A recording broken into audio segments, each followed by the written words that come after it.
Africa cup of নেশনসের quarter ফাইনালে টানটান উত্তেজনার ম্যাচে আইভরি কোস্টকে ৩-২ গোলে পরাজিত করে সেমিফাইনালের টিকিট কেটেছে মোহাম্মদ সালার মিশর। অন্য ম্যাচে আলজেরিয়াকে ২-০ গোলে হারিয়ে শেষ চারে জায়গা করে নিয়েছে নাইজেরিয়া। আফ্রিকা কাপ অফ নেশনসের কোয়ার্টার ফাইনালের রুদ্ধশ্বাস লড়াইয়ে জয় তুলে নিয়েছে মিশর। শক্তিশালী আইভরি কোস্টকে ৩-২ গোলে হারিয়ে শেষ চারে জায়গা করে নেয় ফারাওরা। ম্যাচের শুরু থেকে আক্রমণাত্মক ছিল মিশর। গোড়াতেই নিখুঁত ফিনিশিংয়ে দলকে এগিয়ে দেন সিটি ফরওয়ার্ড ওমর মারমুশ। এরপর দ্রুতগতির কাউন্টার অ্যাটাকে একের পর এক চাপ সৃষ্টি করতে থাকে হাসানের শিষ্যরা। দিশেহারা হয়ে পড়ে আইভরি কোস্টের রক্ষণভাগ। ৩২ মিনিটে সালারে নেওয়া ফ্রি কিক থেকে নিখুঁত হেডে ব্যবধান দ্বিগুণ করেন রামি রাবিয়া।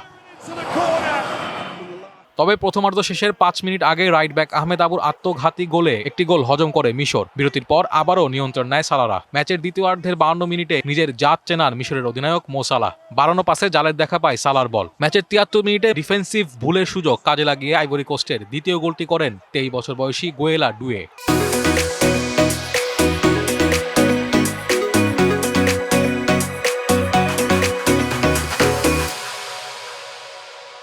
শেষ দিকে সমতা ফেরাতে মরিয়া চেষ্টা চালালেও মিশরের সুসংগঠিত রক্ষণ ভেদ করতে পারেনি আইভরি কোস্ট। শেষ পর্যন্ত ৩-২ গোলের জয় নিয়ে সেমিফাইনালের টিকিট নিশ্চিত করে মিশর। সেমিফাইনালে ফারাওদের প্রতিপক্ষ সেনেগাল। কোয়ার্টার ফাইনালে আরেক হাই ভোল্টেজ লড়াইয়ে আলজেরিয়াকে ২-০ গোলে হারিয়ে সেমিফাইনালের টিকিট নিশ্চিত করেছে নাইজেরিয়া। আক্রমণ আর পাল্টা আক্রমণে জমে ওঠে ম্যাচ। প্রথমার্ধ শেষ হওয়ার ঠিক আগ মুহূর্তে দুর্দান্ত এক গোল করে নাইজেরিয়াকে লিড এনে দেন সুপার ইগলসের ফরওয়ার্ড। সেই গোলেই এগিয়ে থেকে বিরতিতে যায় নাইজেরিয়া। দ্বিতীয় অর্ধে ম্যাচে ফেরার চেষ্টা চালায় আলজেরিয়া। তবে ৫৭ মিনিটে গোলরক্ষককে বোকা বানিয়ে নিখুঁত ফিনিশিংয়ে ব্যবধান দ্বিগুণ করেন আকর অ্যাডামস। শেষ পর্যন্ত ২-০ গোলে জয় নিয়ে সেমিফাইনালে জায়গা করে নেয় নাইজেরিয়া। শেষ চারে তাদের প্রতিপক্ষ স্বাগতিক মরক্কো।